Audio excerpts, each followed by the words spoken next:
What's up, Coffee Coders? Nandito na tayo sa ating last part ng ating part 7 ng ating CSS course, which tackles about flexbox and grid responsive layouts. Alright? So, paano nga ba?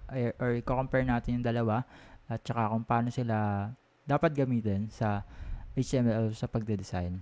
So, let's start. Start tayo kay flexbox. So, best for one-dimensional layouts, either rows or column. Pag sinabing one-dimensional, isang direction lang yung pinapatungkulan ng layout mo.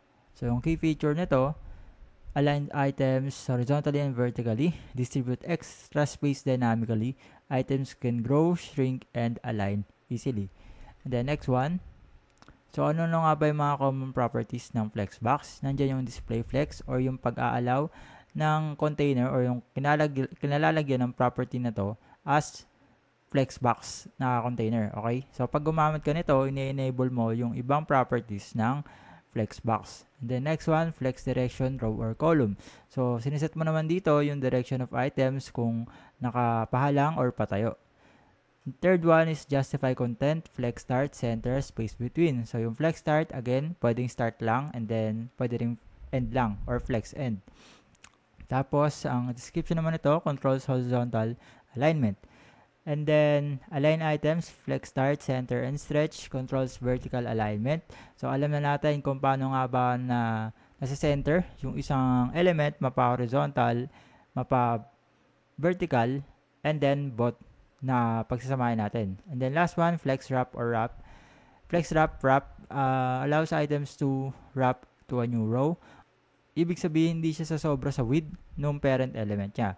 Kaya, kino-compress niya sa dimension or sa baba ng row yung sa sobrang text or element. Okay, sa example na to, gumawa ako ng display flex na property and then value. Tapos, meron akong justify content space between. Ibig sabihin, magkakaroon ng space bawat elements or bawat items ng element na yun.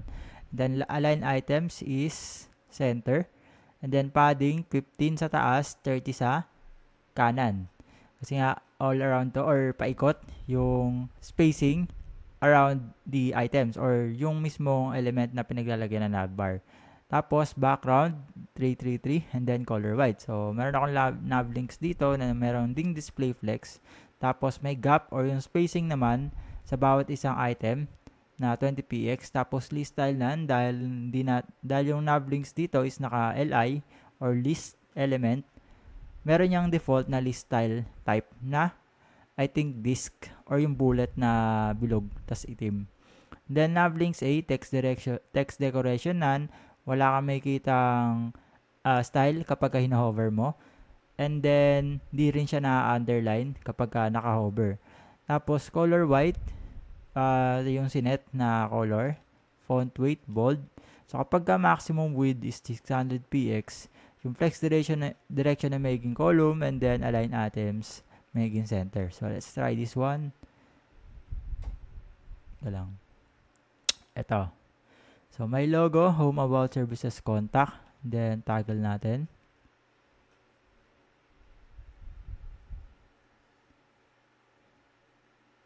Ayan. So, kung nakikita nyo, naging by row yung display ng mga navigations. Kapag hindi pa siya lagpas, kapag na-meet niya pa tong max width na 600px. Pero pag naka-tablet mode tayo, or greater than this 600px, magiging by row or by line yung display ng mga navigation links.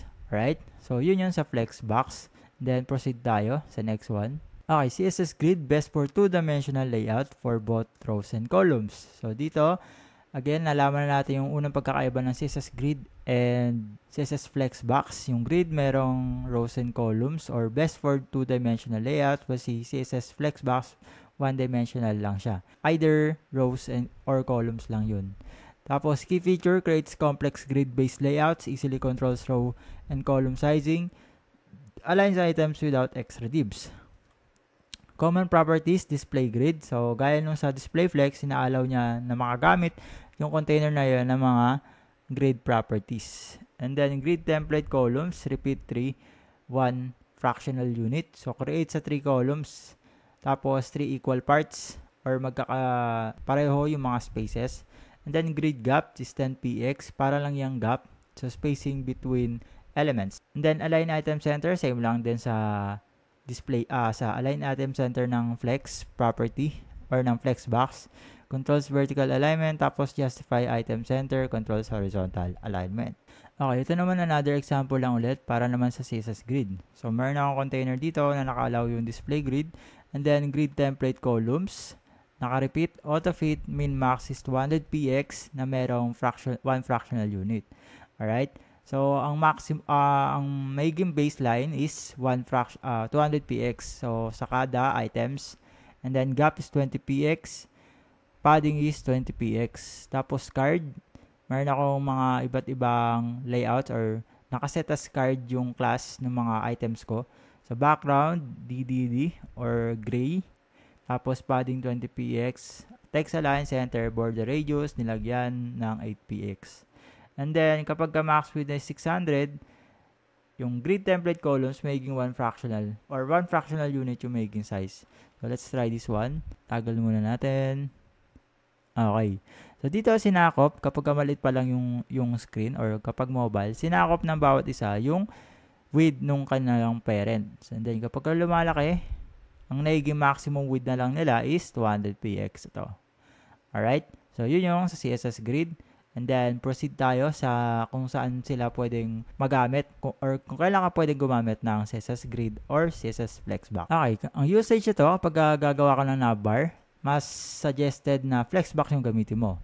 And then, hindi suggested na gumamit ka ng grid. Pagdating naman sidebar or content, flexbox and grid pwede.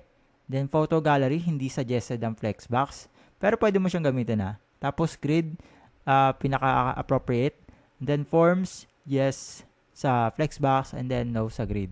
Ang tanong naman, pwede ba tayo lang pagsamahin? Nabanggit ko sa previous video ko na hindi. Pero, pwede talaga yon. Ang suggested ko kasi is baka maguluhan kayo kapag babasahin nyo yung code and then hindi pa kayo familiar sa dalawang to. So, meron akong ginawa example dito na combination ng flexbox and grid. Ayan, sa example natin dito, meron akong wrapper na merong gumagamit ng display grid. Tapos sa sidebar, display flex naman. Alright, ang flex direction is column. Pagdating sa wrapper, grid template columns is 200px as their minimum and maximum width and 1 fractional unit. So dito, ayan, wala naman tong media query. Kaya ganito lang yung naging itsura niya. Alright? Wala namang naging masyadong mali doon sa layout aside from the mobile. Right? Pero pwede silang mag-work as one kapag magde-design ka ng web. Alright? So tapos na tayo sa ating part 7. Kita-kits sa part 8. Again, this is Code Coffee. Thank you. Bye-bye.